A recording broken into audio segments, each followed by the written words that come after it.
How do you know what you know पुस्तकाचा मराठी अनुवाद chapter 8 भाग 6 आकलन आणि वास्तव भाग ब.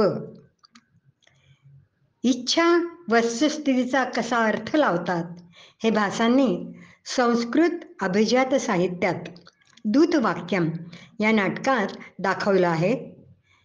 महाभारतातील प्रसंग रंगवला आहे, ज्यात कृष्ण दुर्योधनाच्या दरबारात दूत म्हणून जातो. त्याचे ओढवलेले युद्ध टाळण्याचा प्रयत्न करतो. दुर्योधन हट्टी होता व त्याला संपूर्ण राज्य हवं होतं. त्यामुळे घनघोर युद्ध झालं. असंख्य योद्धे धारातीर्थी पडले. भासांच्या नाटकात युद्धाच्या पूर्व संध्याकाळी झालेले कृष्ण व दुर्योधन यांच्यातील संभाषण रंगवले आहे. कृष्ण वेगवेगळ्या मार्गाने युद्ध थांबवण्याचा, दुर्योधनाला पटवण्याचा प्रयत्न करतो. तर्काने तसेच भावनिकदृष्ट्या त्याचं मन वळवण्याचा प्रयास करतो. तो दुर्योधनाला पांडवांचे राज्य परत करण्यास सांगतो. दुर्योधन म्हणतो, राज्य कधी दानात दिलं जात नाही किंवा कोणी मागतही नाही. शूर माणसं ते युद्धात जिंकतात. जर पांडवांना राज्य हवं असेल तर त्यांनी युद्ध करावं किंवा निवृत्त होऊन आश्रमात शांत जीवन जगावं.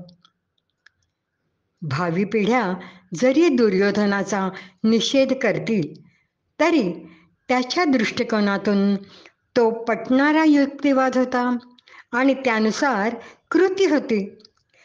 कृतीप्रमाणे नशीब म्हणून कृष्ण अर्जुनाला गीतेत सांगतो, दुर्योधन आधीच मेला आहे. तू फक्त तुझं कर्तव्य कर, निमित्त मात्र हो.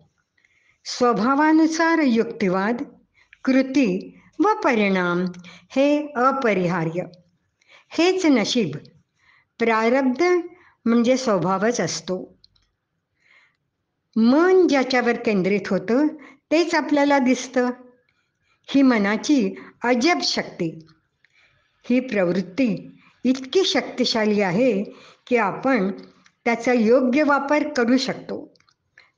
जर आपलं मन उच्च ध्येयमग्न झालं तर आपण सर्व गोष्टी त्याच दृष्टिकोनातून बघू लागतो.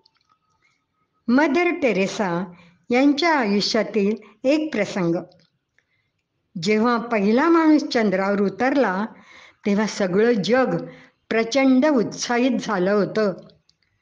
मदर टेरेसा यांना विचारण्यात आलं, तुम्हाला चंद्रावर जायला आवडेल का? त्या उत्तरल्या, नक्कीच. तेथे गरिबातली गरीब माणसं असतील तर मी त्यांची सेवा करायला जरूर जाईन. मन हे अद्भुत साधन आहे आपलं जीवन उथळपणापासून उन्नत करण्याचं.